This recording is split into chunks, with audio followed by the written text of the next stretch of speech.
العالمين والصلاة والسلام على سيد الأنبياء والمرسلين محمد وعلى آله وصحبه أجمعين أما بعد فأعوذ بالله من الشيطان الرجيم بسم الله الرحمن الرحيم وقال الله تبارك وتعالى في القرآن المجيد يا أيها الإنسان ما غرك بربك الكريم صدق الله العظيم وقال رسول الله صلى الله عليه وسلم أكمل المؤمنين إيمانا أحسنهم خلقا أو كما قال عليه الصلاة والسلام۔ محترم حاضرین کرام، جہاں ذکر حبیب ہوتا ہے وہاں خدا بھی قریب ہوتا ہے، جہاں ذکر حبیب ہوتا ہے وہاں خدا بھی قریب ہوتا ہے، ایسی مجلسوں میں بیٹھنے والا بڑا ہی خوش نصیب ہوتا ہے۔ اللہ تعالیٰ نے ہم سب کو ایک مبارک مہینہ عطا فرمایا، جس کے بارے میں احادیث مبارکہ کے اندر بہت تاکید کی گئی، اور اس ماہ کے آنے سے پہلے اس ماہ کا استقبال کرنے کا حکم دیا گیا، اور اس ماہ کی تیاری کا حکم دیا گیا، اور اس ماہ میں کرنے کے اعمال کی ترغیب دی گئی، اور اس ماہ کی فضیلت کو بتایا گیا، اور یہ ماہ اللہ کے نزدیک کیا مقام رکھتا ہے اس کو بتایا گیا، اور شریعت محمدیہ میں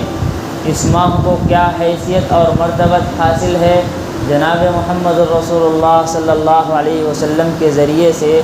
امت مسلمہ کو بتایا گیا، ترغیب دی گئی اور اعمال پر ابھارا گیا۔ اللہ تعالیٰ نے قرآن کریم میں فرمایا شہر رمضان الذی انزل فیہ القرآن ھدی للناس وبینات من الھدی والفرقان۔ احادیث مبارکہ میں جناب محمد رسول اللہ صلی اللہ علیہ وسلم نے فرمایا شعبان شہری و رمضان شہر اللہ۔ مختلف احادیث میں قرآن کریم میں اللہ تعالیٰ نے ارشاد فرمایا یہ مہینہ عظمتوں والا، برکتوں والا، یہ مہینہ تمہارے اوپر رحمتیں انڈیلنے کا کام کرتا ہے، یہ مہینہ تمہارے اوپر برکتیں نچھاور کرنے کا کام کرتا ہے، اور یہ مہینہ تمہارے گناہوں کو معاف کرنے کا ذریعہ ہے، اور اس مہینے کے اندر رزق کو بڑھا دیا جاتا ہے، اور اس مہینے کے اندر نوافل کو فرض کا درجہ دے دیا جاتا ہے، اور فرض کو 70 فرائض کا درجہ دے دیا جاتا ہے۔ جو اس مہینے میں اللہ کے حضور آنسو بہائے 2 قطرے، وہ 2 قطرے اللہ تعالیٰ ارشاد کرتے ہیں حضور صلی اللہ علیہ وسلم کے ذریعے سے 2 قطرے آنسو یہاں پر بہانا، اور خصوصاً اس ماہ میں بہانا کہ جہنم کی آگ کو بجھا دیتا ہے۔ اللہ تعالیٰ نے ہمیں یہ مہینہ عطا فرمایا، ہم ذرا اپنی زندگیوں کو، اپنی زندگیوں کے اعمال کو، اپنی زندگی کے شیڈول کو اس مبارک ماہ کے اندر رکھ کر دیکھیں ہم نے کتنے اعمال خیر کیے، ہم نے کتنی نیکیاں اکٹھا کر لیں، اور ہم نے کتنے کلام پاک ختم کر لیے، اب ہم نے کتنے اللہ تعالیٰ کے ذکر و اذکار میں اضافہ کر دیا، اور ہم نے اپنی نگاہوں کو کتنا محفوظ کر لیا، زبان کو کتنا مغلظات سے بچا لیا، کانوں کو کتنا برا سننے سے بچایا، اور آنکھوں کو کتنا برا دیکھنے سے بچایا، دماغ جتنا مکر و فریب میں لگتا ہے اس سے کتنا محفوظ ہم نے کیا۔ یہ ہلکا پھلکا ہم جائزہ لے لیں، اس لیے کہ جناب محمد رسول اللہ صلی اللہ علیہ وسلم نے ارشاد فرمایا حاسبوا قبل ان تحاسبوا، لوگوں اپنا حساب کر لو اس سے پہلے کہ تمہارا حساب لے لیا جائے۔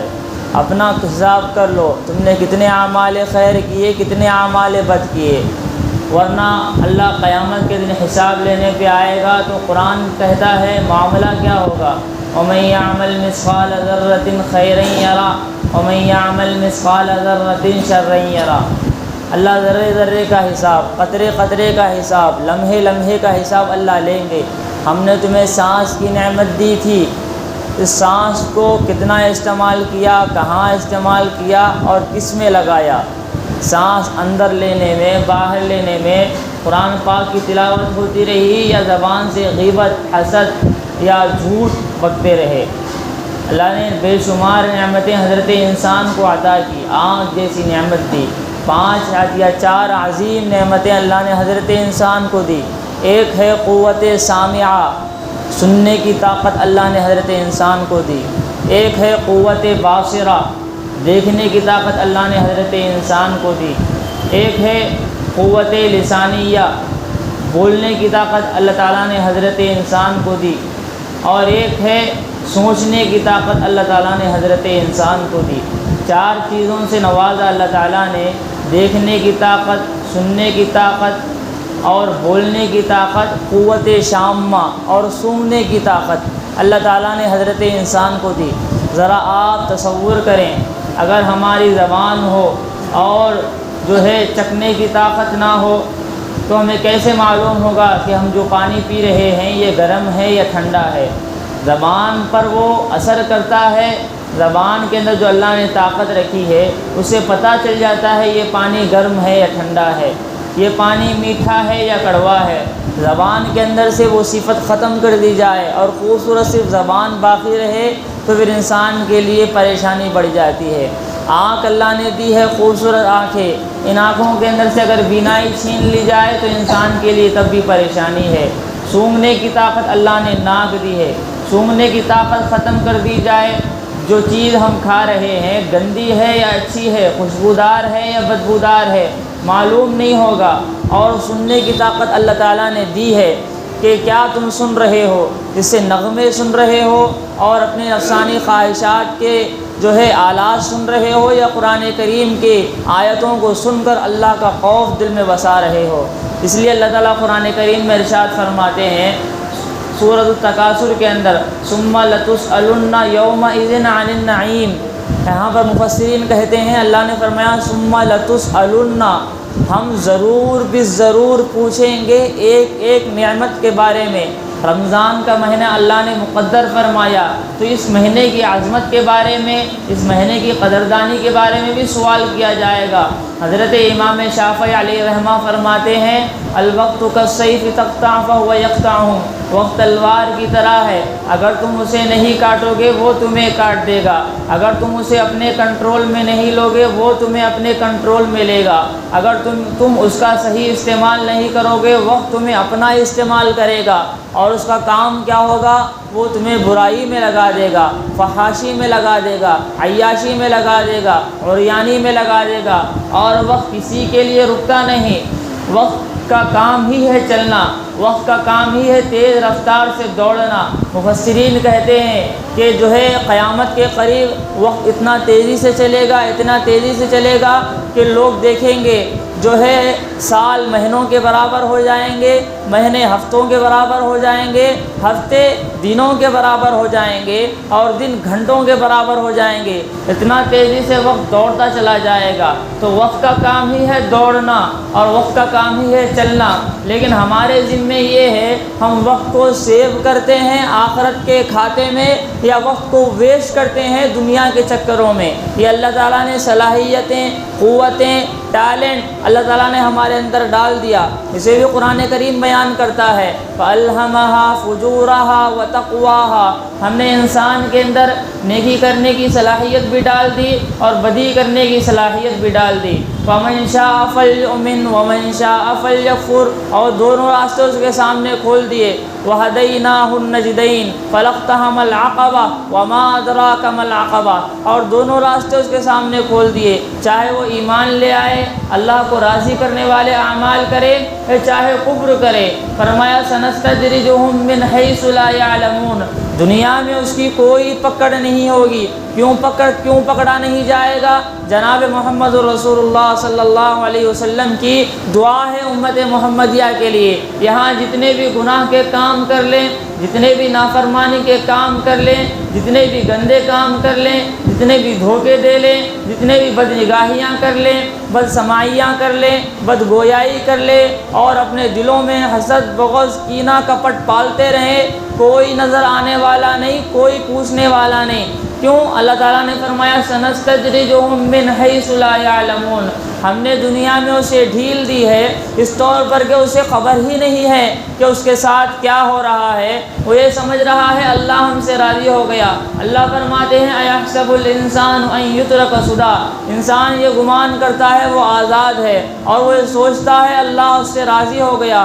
مفسرین یہ کہتے ہیں اگر اللہ اس سے راضی ہوتا تو اسے نمازوں کی توفیق دے دیتے، اگر اللہ اس سے راضی ہوتے اعمال خیر کی توفیق دے دیتے، اللہ اس سے راضی ہوتے قرآن کھول کر پڑھنا نصیب ہو جاتا، اگر اللہ اس سے راضی ہوتے اس کا دل نرم ہو جاتا، اللہ اس سے راضی ہوتے تو اس کی آنکھوں سے آنسو جھڑنے لگتے جو اس کی جہنم کی آگ کو بجھا دیتے۔ اور یہ اس تصور میں جیتا ہے کہ اللہ اس سے راضی ہے، اگر اللہ ہم سے ناراض ہوتا تو ہماری سانسیں کیوں نہیں چھین لیتا، اگر اللہ ہم سے ناراض ہوتا تو ہماری ہوائیں کیوں بند نہیں کر دیتا، اگر ہمارا اللہ ہم سے ناراض ہوتا تو ہماری روزی کیوں نہیں بند کر دیتا، اگر ہمارا اللہ ہم سے ناراض ہوتا اتنی عزتیں کیوں میسر ہو رہی ہیں، اتنی شہرت کیوں مل رہی ہے، اتنی دولت کیوں مل رہی ہے۔ تو یہ انسانی تصور ہے، وہ جیتا ہے کہ اللہ ہمارا ہم سے راضی ہے، اس لیے ہمیں عزت بھی مل رہی ہے، شہرت بھی مل رہی ہے، دولت بھی مل رہی ہے،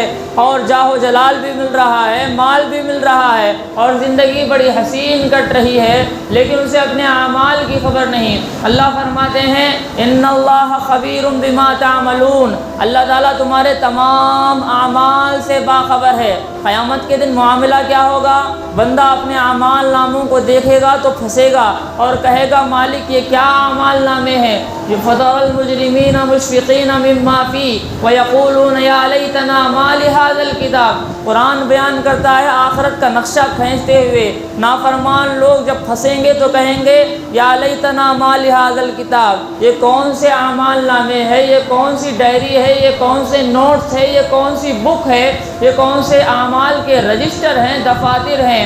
آگے اللہ فرماتے ہیں وَلَا تُغَادِرُوا صَغِيرَةً وَلَا كَبِيرَةً إِلَّا أَحْصَاهَا، وہ دیکھے گا اس میں نہ کوئی چھوٹی چیز چھپی ہوئی ہے نہ کوئی بڑی چیز چھپی ہوئی ہے، تو یہ دیکھے گا کہے گا ہائے ہماری بربادی، اے کاش کہ ہم دنیا میں واپس لوٹا دیے جائیں۔ اسے بھی قرآن کہتا ہے ربنا ابصرنا فرجعنا نعمل صالحا، اے ہمارے اللہ ہم نے دیکھ لیا آخرت کے دن کو، ہم نے دیکھ لیا سروں پر سورج کو، ہم نے دیکھ لیا عرش کے سائے کو، ہم نے دیکھ لیا جہنم کی دہکتی آگ کو، ہم نے دیکھ لیا جہنم کے غصے کو، اور ہم نے دیکھ لیا جنت کو، ہم نے دیکھ لیا پل صراط کو، ہم نے دیکھ لیا نفسا نفسی کے عالم کو، ہم تجھ پر ایمان لاتے ہیں، بس ہماری ایک تمنا ہے، ایک آرزو ہے، گزارش ہے فرجعنا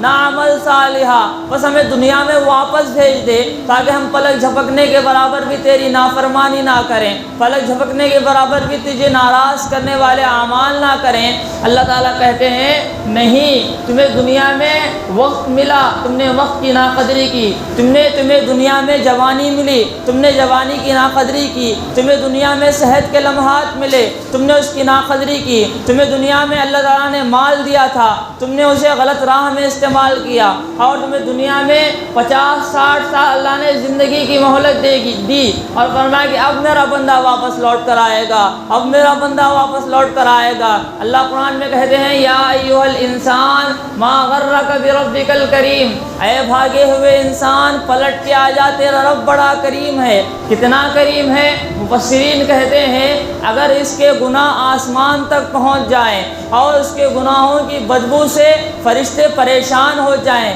بے چین اور بے قرار ہو جائیں، اللہ اتنے رحمان ہیں، اتنے کریم ہیں، اتنے غفور ہیں، اتنے رحیم ہیں، بندہ 2 قطرے اللہ کے حضور بہائے، اللہ فرماتے ہیں میں نے اس کے تمام گناہ معاف فرما دیے۔ 400 سال کے بت کے پجاری کو اللہ نے بنی اسرائیل میں معاف فرمایا تھا۔ موسیٰ علیہ السلام کی قوم میں اللہ نے ایک بت 70 سال سے یا سنم کی رٹ لگایا ہوا تھا اور کہہ رہا تھا اے بت میری ضروریات کو پوری کر لے۔ 70 سال کے عرصے میں ایک دفعہ اسے اونگ آ گئی اور غلطی سے اس کی زبان پھسلی اور نکلا یا سمد کہتے ہیں اللہ کو جو بے نیاز ہے، کسی کا محتاج نہیں۔ زبان پھسلی تو اللہ نے فوراً آسمانوں سے صدا لگائی لبیک یا عبدی لبیک، اے میرے بندے میں حاضر ہوں۔ اس کے بعد اللہ نے اسے ہدایت دی اور اسے جو ہے راہ راست پر لایا۔ اللہ اتنے رحمان و رحیم ہیں کہ بڑے بڑے گنہگاروں کو معاف فرما دیتے ہیں، جہنمیوں کو اٹھا کر جنت میں ڈال دیتے ہیں، اور قیامت کے دن تو مفسرین کہتے ہیں اللہ بخشش کے دروازے کھول دیں گے، اللہ بہانے تلاش کر کر کے اللہ لوگوں کو جنت میں ڈالتے چلے جائیں گے۔ مختلف واقعات علماء نے اس ذیل میں بیان کیے۔ اب ہم اپنی زندگیوں کو اس مبارک مہینے میں رکھ کر دیکھیں، اللہ نے ہماری زندگی میں عظمتوں والا مہینہ، برکتوں والا مہینہ اور ہمارے گناہوں کو معاف کرنے والا مہینہ اللہ نے ہمیں مقدر کیا، لیکن اس کی ناقدری کتنی ہے اور اس کا غیر معمولی استعمال کتنا ہمارے اندر موجود ہے، ذرا ہم اپنا جائزہ لیں۔ مہینہ رمضان آیا اور جا رہا ہے، پہلا عشرہ ختم ہو گیا، احساس نہیں، دن کب گیا، رات کب گئی، 10 روزے کب کٹ گئے، صبح ہوتی ہے، شام ہوتی ہے، زندگی یوں ہی تمام ہوتی ہے کہ یوں کہہ لیجئے ایک دن مرنا ہے، آخر موت ہے، کر لے جو کرنا ہے، آخر موت ہے۔ آج 10 روزے کٹ گئے اور پہلا عشرہ بھی ختم ہو گیا، احساس نہیں کب آیا کب چلا گیا، وقت اتنا تیزی سے چلا گیا۔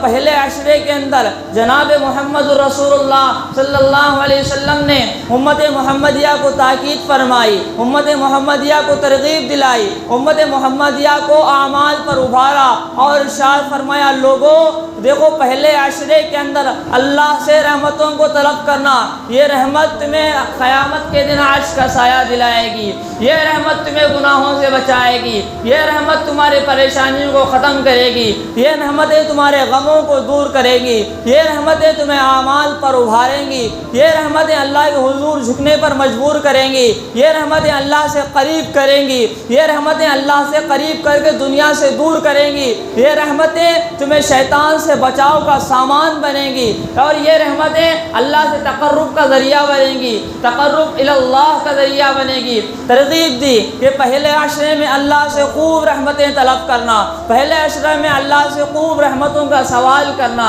پہلے عشرے میں اللہ سے رحمتوں کے طالب بننا، پہلے عشرے میں اللہ سے رحمتوں کے بھکاری بن جانا، پہلے عشرے میں اللہ کے حضور آنسو بہا بہا کے رحمتوں کا سوال کرنا، اے مولا تو مالک ہے، تو امیر ہے، میں فقیر ہوں، میں بھکاری ہوں، مجھ پر رحم کا معاملہ فرما، اپنے لیے بھی رحمتوں کا سوال کرنا، مرحومین کے لیے بھی رحمتوں کا سوال کرنا، اور میری امت کے لیے بھی رحمتوں کا سوال کرنا۔ اب ذرا ہم اپنا جائزہ لیں، ایک عشرہ ختم ہو گیا، کیا ہمیں اللہ کے حضور راتوں کی تنہائی میں اٹھ کر اللہ سے رحمتوں کا مطالبہ کیا، رحمتوں کا سوال کیا؟ پہلا عشرہ ختم ہو گیا، اللہ سے کوئی جو ہے تقرب اللہ کا سامان نہیں بنا، اللہ سے کوئی جو ہے اللہ کے حضور آنسو بہانے کا ذریعہ نہیں بنا۔ آنکھیں وہی ہے پتھر کی پتھر، دل وہی ہے پتھر کا پتھر، اعمال وہی ہیں بنجر کے بنجر، نہ اعمال میں اضافہ ہوا، نہ عبادتوں میں اضافہ ہوا، نہ اللہ سے رحمتوں کا مطالبہ ہوا، نہ ان جو ہے پتھر جیسی آنکھوں سے آنسو کے قطرے بہے، اور دل نہ جو ہے رمضان کی رحمتوں کو پا کر نرم ہوا، اور نہ اس کے اندر جو ہے بغض و حسد کینہ کپاٹ کی غلاظتوں کو ہم نے دور کیا۔ جیسے رمضان سے پہلے تھے، پہلا عشرہ ختم ہو گیا، ویسے ہی رمضان کے اندر بھی ہے، دوسرا عشرہ بھی آئے گا ختم ہو جائے گا، تیسرا عشرہ بھی آئے گا ختم ہو جائے گا۔ رمضان میں اللہ رحمتوں کو لٹاتے ہیں، مغفرتوں کو لٹاتے ہیں اور دوزخ سے آزادی دلاتے ہیں، لیکن نہ ہم نے رمضان میں دن میں روزہ رکھا، نہ رات میں تراویح پڑھی۔ اللہ کے رسول صلی اللہ علیہ وسلم نے فرمایا اللہ نے دن میں روزہ رکھنے کا حکم دیا، رات میں قیام کا حکم دیا، فرمایا شہر رمضان الذی انزل فیہ القرآن ھدی للناس وبینات من الھدی والفرقان۔ اللہ نے رمضان کے مقدس مہینے میں اس قرآن پاک کو اتارا۔ مفسرین کہتے ہیں تورات بھی رمضان میں اتری، انجیل بھی رمضان میں اتری، زبور بھی رمضان میں اتری، اور دیگر انبیاء علیہ السلام پر جو صحیفے اور صحائف اتارے گئے وہ رمضان کریم میں تھے، اور انبیاء علیہ السلام کے اوپر جو واقعات پیش آئے، یونس علیہ السلام کا مچھلی کا یونس علیہ السلام کو نگل جانا، یا ان کا باہر نکال کر ڈال دینا، یا نوح علیہ السلام کا اپنی قوم کے لیے بد دعا کرنا، یا اپنے نبیوں اپنے امتوں کے لیے ہدایت کی دعا کرنا، یہ تمام واقعات کو اللہ نے پیش لانے کے لیے رمضان جیسے مقدس مہینے کو چنا، اور یہ مہینہ اللہ نے دیگر امتوں کو نہیں دیا۔ فرمایا یہ امت کا اعزاز ہے، یہ امت کا اکرام ہے، یہ امت کے سر پر تاج ہے کہ ہم نے اس امت کو رمضان المبارک کا مہینہ عطا کیا جو صرف میرا مہینہ ہے۔ اللہ کے رسول صلی اللہ علیہ وسلم نے فرمایا شعبان الشہری، لوگوں شعبان میرا مہینہ ہے، میں نے اس مہینے کے اندر روزوں کو بڑھا دیا، اس مہینے کے اندر اعمال صالحہ کو بڑھا دیا، اس مہینے کے اندر صدقہ خیرات کو بڑھا دیا، اس مہینے کے اندر نوافل کو بڑھا دیا، اور اس مہینے کے اندر اپنے آپ کو گناہوں سے بچانے کی پریکٹس کو کر لیا۔ کیوں؟ تاکہ رمضان آئے تو میرا جسم روزوں کا عادی ہو جائے، میرا جسم نمازوں کا عادی ہو جائے، میرا جسم گناہوں سے بچنے کا عادی ہو جائے، میرا معدہ بھوک کو برداشت کرنے کا عادی ہو جائے۔ اس لیے جناب محمد رسول اللہ صلی اللہ علیہ وسلم نے تاکید فرمائی شعبان الشہری، رمضان شعبان میرا مہینہ ہے، اور میرے اس خاص مہینے میں اگر تم میری زندگی کو اپنا لو گے تو رمضان میں تم اللہ کے احکامات پر چلنے کے عادی ہو جاؤ گے، رمضان میں اللہ کے حکموں کی تعمیل کرنے والے ہو جاؤ گے، رمضان میں اللہ کے آرڈرز کو فالو کرنے والے ہو جاؤ گے۔ لیکن ذرا ہم اپنا زندگی کا جائزہ لیں، نہ شعبان میں ہم نے اعمال خیر کیے، نہ رمضان میں اعمال خیر کر رہے ہیں، وہی 5 نمازیں پڑھ رہے ہیں، وہی رمضان کا روزہ اللہ توفیق دے تو رکھ رہے ہیں، تراویح تو کیا پوچھنا۔ صاحب کتاب حضرت مولانا شیخ الحدیث زکریا صاحب رحمۃ اللہ علیہ فضائل اعمال کے اندر لکھتے ہیں لوگوں کا کیا کہنا، رمضان میں روزہ رکھتے ہیں، اللہ کے اوپر احسان کرتے ہیں، افطار کا وقت عظیم ترین وقت، افطار کا وقت اللہ سے مانگنے کا وقت، افطار کا وقت قبولیت کا وقت، افطار کا وقت اللہ کی رحمتیں اترنے کا وقت، افطار کا وقت اللہ سے اپنے گناہوں کی معافی مانگنے کا وقت، افطار کا وقت اللہ سے عرش کا سایہ طلب کرنے کا وقت۔ افطار کے وقت میں ہم کیا کرتے ہیں؟ دنیا کی مصروفیات میں لگ جاتے ہیں۔ تراویح کو اللہ نے قیام اللیل بنایا، کیوں بنایا؟ اس لیے کہ میں اپنے بندوں پر رحمتوں کو نچھاور کروں، اپنے بندوں پر مغفرتوں کو نچھاور کروں، اپنے بندوں کو اس کے ذریعے سے ان کے گناہوں کو معاف فرما کر انہیں ہدایت کے راستے پر ڈال دوں۔ ذرا ہم جائزہ لیں، کتنے احباب ہیں جو دن میں روزہ رکھتے ہیں، رات میں تراویح پڑھتے ہیں، اپنی آنکھوں سے مشاہدہ کر رہے ہیں، کہنے والے بھی برابر ہیں، سننے والے بھی برابر ہیں۔ ہم اپنی زندگیوں کا جائزہ لیں کہ ہم کھڑے کہاں ہیں۔ تراویح کو اللہ نے اتنا مقام عطا فرمایا، نماز کے سلسلے میں فرمایا۔ حضرت سلمان فارسی رضی اللہ تعالیٰ عنہ فرماتے ہیں کہ میں ایک دن رسول اللہ صلی اللہ علیہ وسلم کے ساتھ سفر میں تھا، آپ صلی اللہ علیہ وسلم ایک مقام پر ٹھہرے اور آپ نے ایک درخت کی ٹہنی کو ہلایا، پتجھڑ کا موسم تھا، تمام درخت کے پتے جھڑ گئے۔ حضرت سلمان فارسی رضی اللہ تعالیٰ عنہ سے حضور صلی اللہ علیہ وسلم نے فرمایا اے سلمان، کیا تم پوچھتے نہیں میں نے ایسا کیوں کیا؟ اللہ کے رسول صلی اللہ علیہ وسلم سے سلمان فارسی رضی اللہ تعالیٰ عنہ نے کہا اللہ کے رسول آپ ہی بہتر جانتے ہیں، آپ ہمیں بتلا دیں۔ آپ صلی اللہ علیہ وسلم نے فرمایا اے سلمان، جس طرح میں نے درخت کی ٹہنی کو جھٹکا دیا اور تمام درخت کے پتے گر گئے، اسی طرح کوئی مسلمان بندہ اللہ کے حضور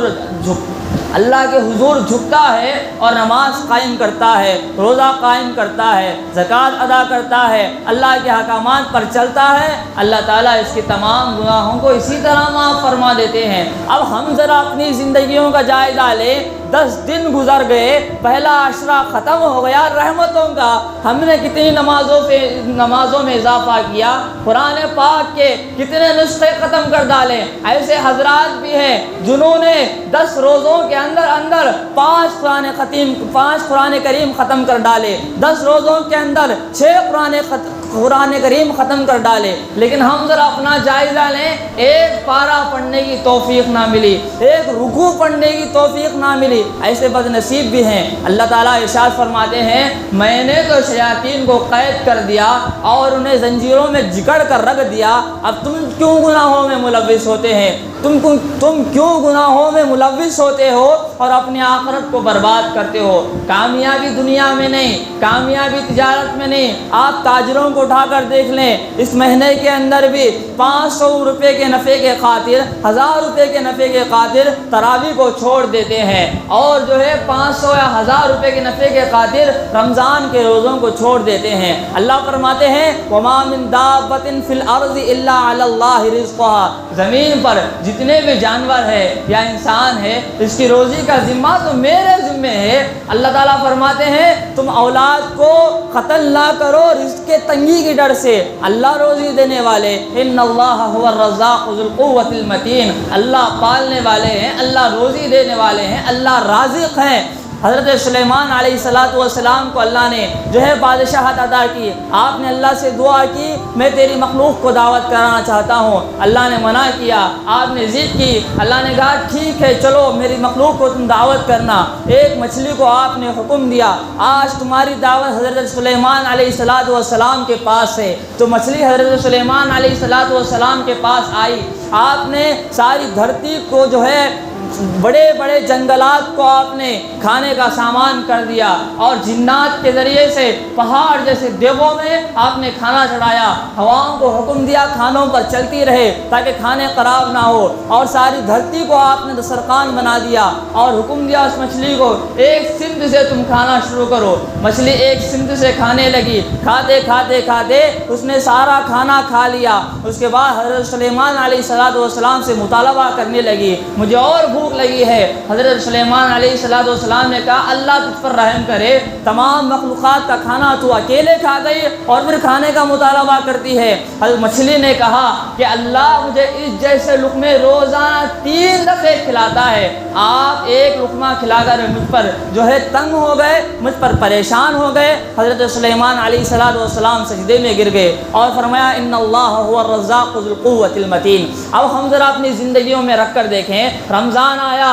روزوں کو چھوڑ رہے ہیں تجارت کے خاطر، رمضان آیا تراویح کو چھوڑ رہے ہیں کاموں سے تھکنے کی وجہ سے۔ اگر اللہ ہمیں یہ رمضان نہ دیتا، قبروں میں چلے جاتے تو اس کا احساس ہوتا کہ ہم نے رمضان کو کھو لیا، رمضان کو پا لیتے اللہ ہماری مغفرتیں کر دیتا، رمضان کو پا لیتے اللہ ہم پر رحمتوں کی بارش کر دیتا۔ ایک فقیر بابا بازار میں جا نکلا تو اس نے لوگوں کو دعوت دی دین کی طرف، اعمال کی طرف، لوگوں کو ابھارا، لوگ اسے پاگل کہنے لگے۔ تو ایک شخص کا وہاں سے گزر ہوا، اس نے کہا بابا کیا ہے قصہ، کیوں روتے ہو؟ اس نے کہا میں نے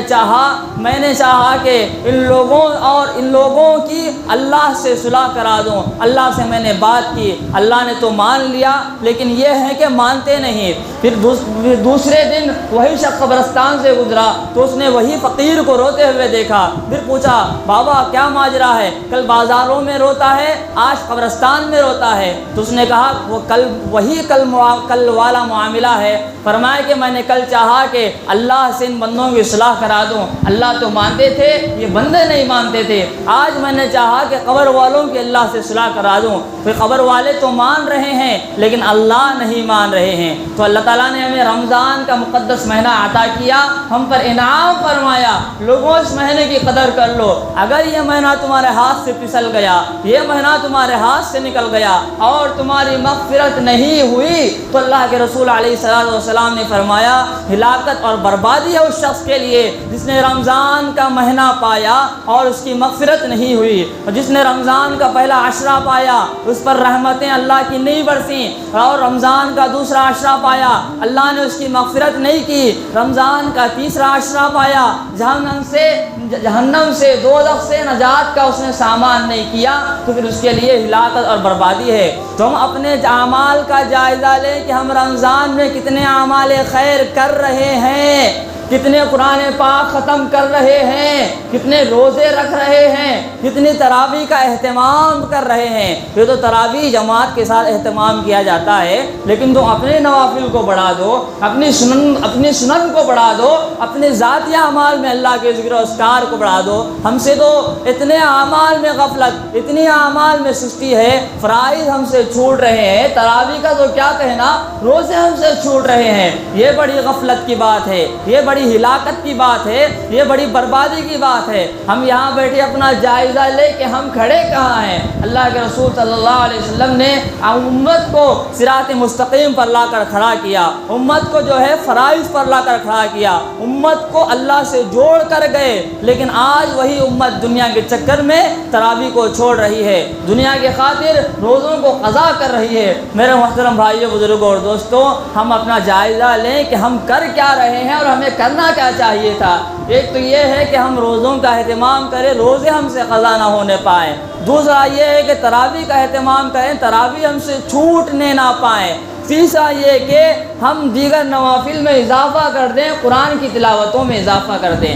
اللہ تعالیٰ سے دعا ہے کہ اللہ تعالیٰ ہم سب کو کہنے اور سننے سے زیادہ عمل کرنے کی توفیق عطا فرمائے۔ وآخر دعوانا ان الحمد للہ رب العالمین۔